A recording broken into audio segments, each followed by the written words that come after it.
গরমে বন্ধুরা দারুণ একটা শরবত তৈরি করব আজকে। এখানে খেজুর নিয়েছি, সাবু নিয়েছি, সাবু দিয়ে ওটা তৈরি হবে। কাজু আর বাদাম নিয়েছি, কিশমিশ, আর এখানে বিভিন্ন ধরনের ফল নিয়েছি।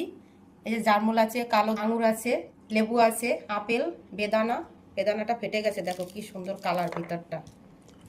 এখানে আঙুর আছে আর কলা আছে। এই যে এখানে দুধ নিয়েছি, একটা গুঁড়ো দুধ নিয়েছি, এটা দিয়ে আমি তৈরি করব।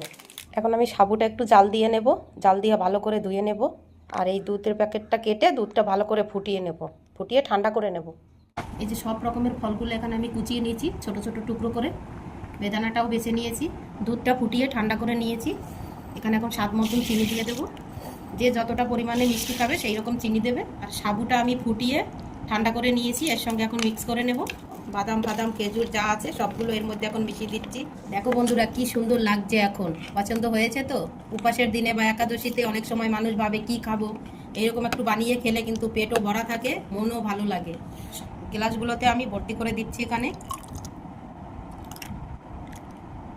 সব কটা গ্লাস আমি ভরে নিয়েছি।